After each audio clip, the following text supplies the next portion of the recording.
Bismillahirrahmanirrahim. Assalamualaikum warahmatullahi wabarakatuh.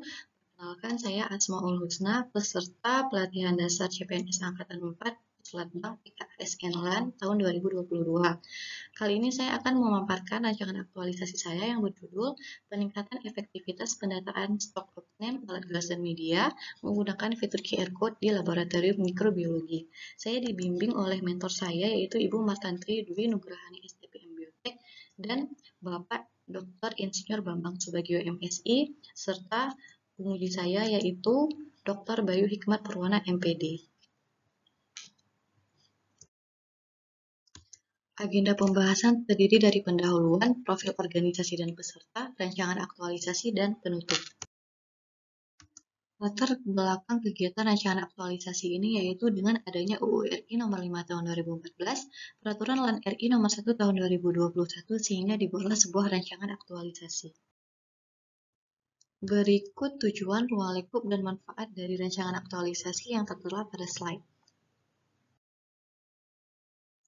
Profil organisasi Balai Besar POM di Banda Aceh, berikut visi dan misi. Misi yang berkaitan dengan agenda rancangan aktualisasi saya itu yang nomor 3, meningkatkan efektivitas pengawasan obat dan makanan.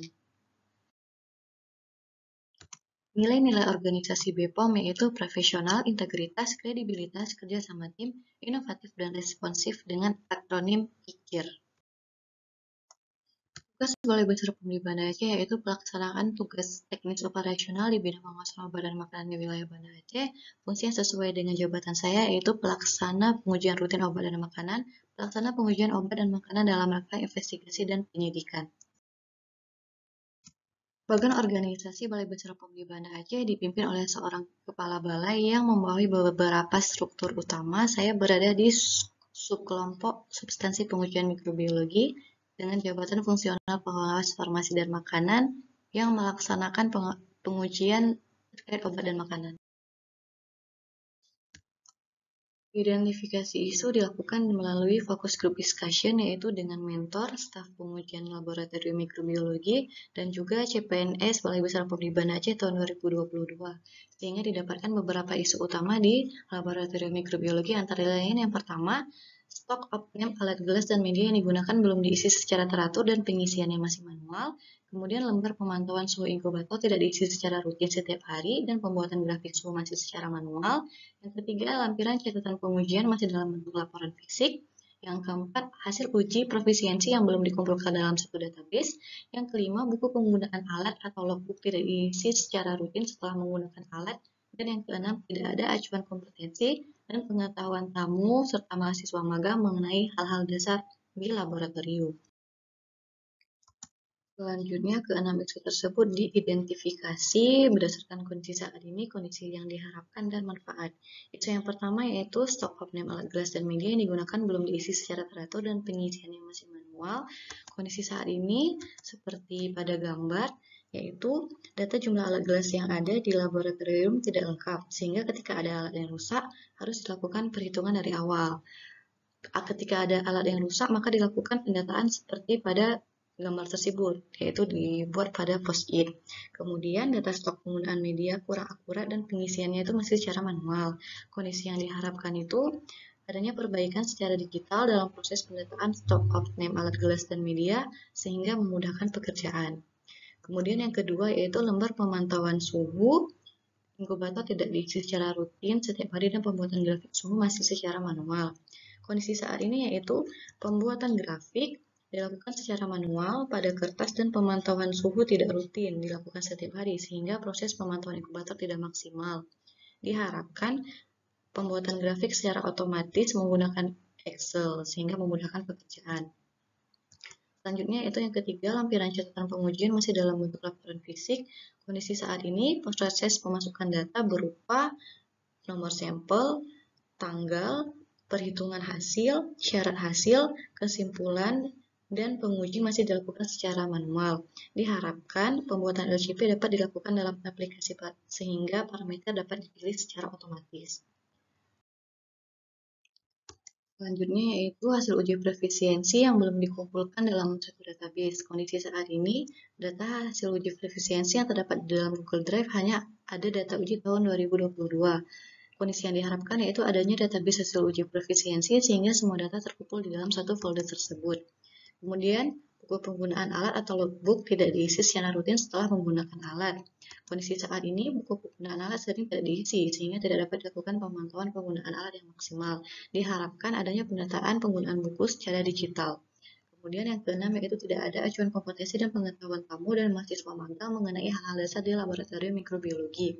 Kondisi saat ini, tidak ada acuan yang dapat dijadikan kompetensi dasar bagi mahasiswa, hanya ada berupa peringatan yang kecil. Diharapkan adanya media digital yang dapat dijadikan acuan standar kompetensi seperti Google Form.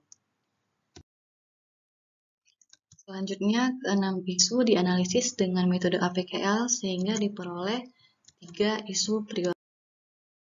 Selanjutnya, 3 isu prioritas dianalisis dengan metode USG sehingga diperoleh 1 core issue atau isu utama, yaitu stok of name alat gelas dan media yang digunakan belum diisi secara teratur dan pengisiannya masih manual.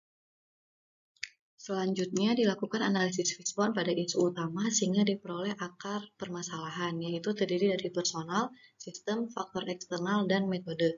Pada rancangan aktualisasi ini, saya akan berfokus pada sistem dan metode sehingga diperoleh gagasan solusi, yaitu peningkatan efektivitas pendataan stok of name alat gelas dan media menggunakan fitur QR Code di laboratorium mikrobiologi. Berikut matriks rancangan yang akan saya lakukan, yaitu pada kegiatan pertama, perencanaan dan koordinasi kegiatan aktualisasi. Yang kedua, pendataan jumlah stok of name alat gelas dan media. Yang ketiga, digitalisasi dokumen stok of name alat gelas dan media.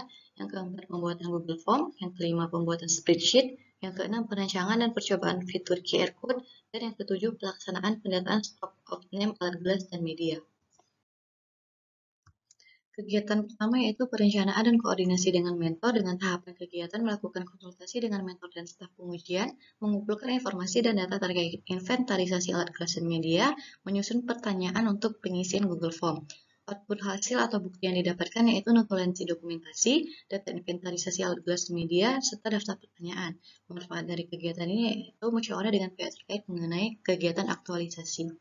Kontribusi terhadap visi dan misi organisasi yaitu meningkatkan efektivitas pengawasan obat dan makanan, penguatan nilai organisasi yaitu pada nilai profesional, integritas, kerjasama, inovatif, dan responsif, serta keterkaitan substansi mata pelatihan dengan core value berakhlak yaitu pada berorientasi pelayanan, akuntabel, kompeten, harmonis, adaptif, kolaboratif, dan smart ASN.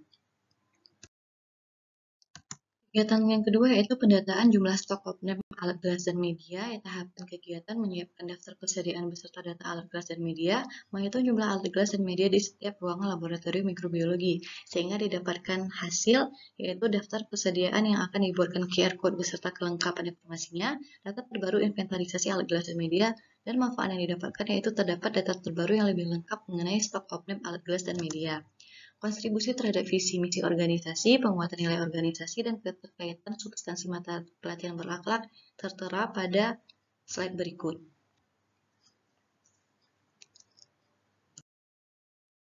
Kegiatan ketiga, digitalisasi dokumen stok of name alat gelas dan media. Dengan tahapan kegiatan membuat susunan folder untuk dokumen digital, memindai dokumen terkait pendataan jumlah stok alat gelas dan media, tersedianya dokumen dalam bentuk digital.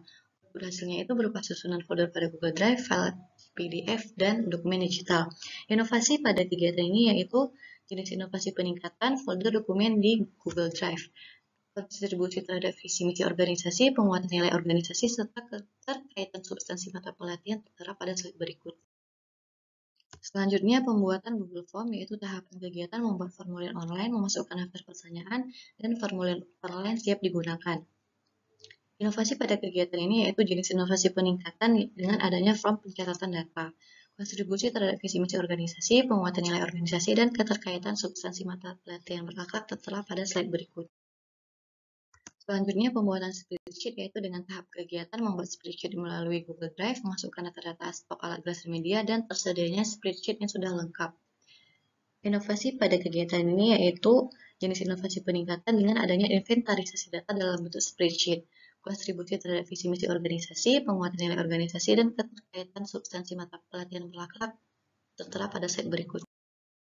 Selanjutnya, perancangan dan percobaan fitur QR Code dengan tahapan kegiatan membuat label QR Code, mencetak, menempelkan, dan membuat IKA penggunaan QR Code, serta membuat infografis dan video tata cara penggunaan QR Code. Inovasi pada kegiatan ini yaitu jenis peningkatan pendataan stok name dengan fitur QR Code, kontribusi terhadap visi misi organisasi, penguatan nilai organisasi, serta keterkaitan substansi mata pelatihan tertera pada slide berikut. Kegiatan terakhir yaitu pelaksanaan pendataan stok name alat gelas dan media dengan tahapan kegiatan mendemonstrasikan fitur QR Code kepada mentor dan staf pengujian di laboratorium, melakukan pencatatan hasil, dan melakukan pelaporan atas pelaksanaan pendataan. Kontribusi terhadap visi misi organisasi, penguatan nilai organisasi, dan keterkaitan substansi mata pelatihan tertera pada slide berikut. Jadwal rencana kegiatan tertera pada tabel berikut. Kegiatan pertama akan dilaksanakan pada minggu ke-1, kegiatan kedua akan dilaksanakan pada minggu ke-1 dan kedua, dan kegiatan ketiga akan dilaksanakan pada minggu kedua. Tanda R yang berarti bahwa semua kegiatan tersebut masih berupa rencana. Selanjutnya, kegiatan 4 dan 5 akan dilaksanakan pada minggu ke-4, kegiatan 6 akan dilaksanakan pada minggu ke-5, dan kegiatan 7 akan dilaksanakan pada minggu ke-6. Selanjutnya, analisis dampak. Dampak internal jika diselesaikan, hasil pengujian selesai tepat waktu, tidak ada media yang expired, pengujian dapat dilakukan sesuai dengan parameter dan SOP, setiap staf dapat mengisi stok alat gelas dan media secara mandiri, dan kumpulan data hasil inventarisasi hanya dapat dilihat oleh staf pengujian saja.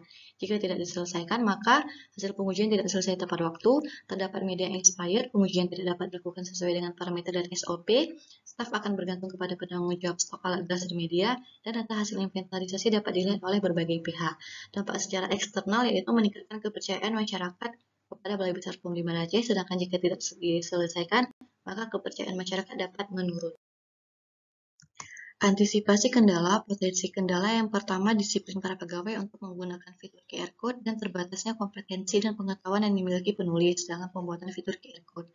Cara mengatasinya yaitu dengan memonitoring kedisiplinan para pegawai dan diskusi dengan mentor serta stakeholder lainnya.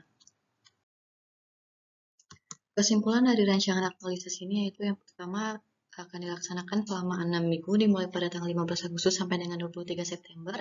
Identifikasi isu dilakukan pada 6 isu yang diperoleh. Kemudian kegiatan rancangan aktualisasi ini dilakukan untuk menghasilkan fitur QR Code dan rencana kegiatan meliputi 7 kegiatan utama.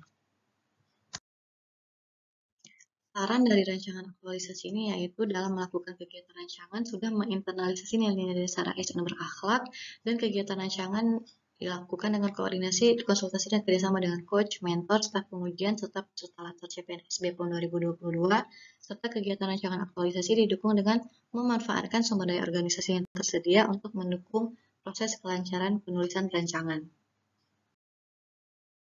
Sekian paparan rancangan aktualisasi saya. Terima kasih. Wassalamualaikum warahmatullahi wabarakatuh.